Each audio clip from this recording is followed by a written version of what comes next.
වාහනයක් පදින ඕනම කෙනෙක් ළඟ අපේ රටේ නීති අනුව තියෙන්න ඕන දෙයක් තමයි රක්ෂණ කාඩ්පත. මෙතුවක් කල් අපේ රටේ රක්ෂණ සමාගම් විසින් යම්කිසි පුද්ගලයෙක් එම රථවාහනය සඳහා රක්ෂණය වී ඇති බවට සහතිකය නිකුත් කළේ මේ වගේ ප්ලාස්ටික් කාඩ්පතක් භාවිතය.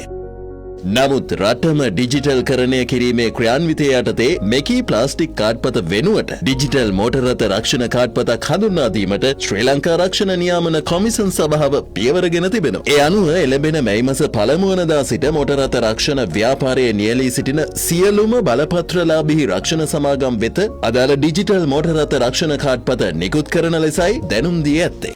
දැනටමත් රක්ෂණ ඔප්පු හිමියෙකුට නව ඩිජිටල් මෝටර් රථ රක්ෂණ කාඩ්පත ලබාගත හැකේ එම ඔප්පුවේ කාල සීමාව කල් ඉක්ුත් වූ පසු නැවත අලුත් කිරීමේදී.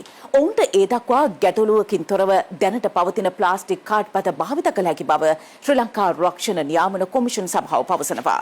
නමුත් ප්‍රථම වරට තම මෝටර් රථය රක්ෂණය කරන්නෙකුට මැයි පළමුවනදා සිට මෙම නව ඩිජිටල් මෝටර් රථ රක්ෂණ කාඩ්පත ලබාගත යුතු වනවා. ශ්‍රී ලංකා රක්ෂණ නියාමන කොමිෂන් සභාව සඳහන් කළේ මෙම නව ඩිජිටල් මෝටර් රථ රක්ෂණ කාඩ්පත තම ස්මාර්ට් ජංගම දුරකථනයේ තබාගත හැකි බවයි.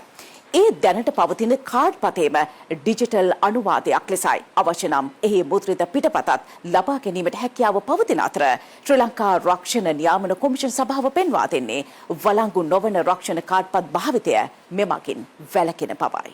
මෙම ඩිජිටල් මෝටර් රථ රක්ෂණ කාඩ්පත ලබා ගැනීම වාහන හිමිකරුවෙකුට බොහොම පහසුවෙන් සිදු කරගත හැකි වීමත් විශේෂත්වයක්. ස්මාර්ට්ෆෝන් එකක් ඕනේ ඒක තියෙනවා නම් හොඳයි. නමුත් සාමාන්‍ය දුරකථනයකින් මේක කරන්න පුළුවන්. ඒතකොට අපි ආකාර තුනක් අපි පොලිස් නිලධාරීන්ට සහ රටට අපි ඉදිරිපත් කරලා තියෙනවා. එකක් තමයි කෙලින්ම තමන්ගේ ෆෝන් එක පාවිච්චි කරලා *1338 කයි 338# කියන නම්බර් එක ඩයල් කරාම එතනින් එන ඔප්ෂන්ස් දෙක තමන්ගේ වාහන අංකය හෝ පොලිසි නම්බර් එක තෝරන්න ඕනේ. එක කියන්නේ වාහන අංකය, දෙක කියන්නේ පොලිසි අංකය. ඉතින් තමන් එක තෝරගත්තොත් ඊට පස්සේ කියනවා වාහන අංකය ඉදිරිපත් කරන්න කියලා. වාහන අංකය තමන්ගේ උදාහරණයක් විදිහට ගත්තොත් KS ඉරක් 6499 කියලා ඇතුළත් කරාට පස්සේ තප්පර කීපයකින් එනවා තමන්ගේ පොලිසි එක වැලිද්ද නැද්ද, ඒකේ පොලිසි නම්බර් එක මොකද්ද, වාහන අංකය මොකද්ද, කවද වෙනකන් ඒක වළංගුද කියන කාරණා. ඒ පළවෙනි. දෙවෙනි එක තමයි කෙටි පණිවිඩයක්. යවුවොත් එහෙම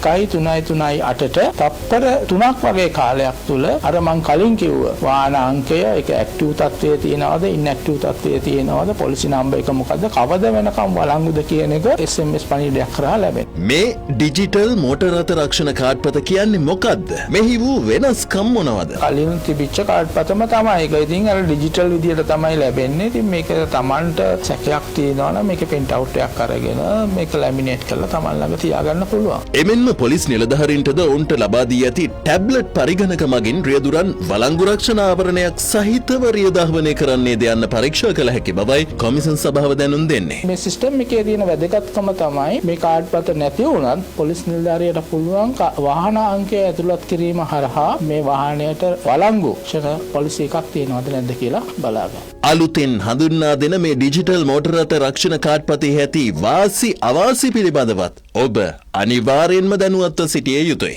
කලින් පාරිභෝගිකයන්ට තිබ්බා මෝටර් රථ සඳහා ඉන්ෂුරන්ස් පොලිසි එකක් ගත්තාම දින 60ක් දීලා තිබුණා සියලු රක්ෂණ සමාගම් තමන්ගේ මුදල සම්පූර්ණයෙන්ම ගෙවන්න වාරිකව. දැන් ඒක මැයි පළවෙනිදා ඉඳන් දින 30කට අපි අඩු කරනවා. දින 30 ඇතුළත වාරික ඕන ගන්න පුළුවන් මේ ප්‍රීමියම් එක.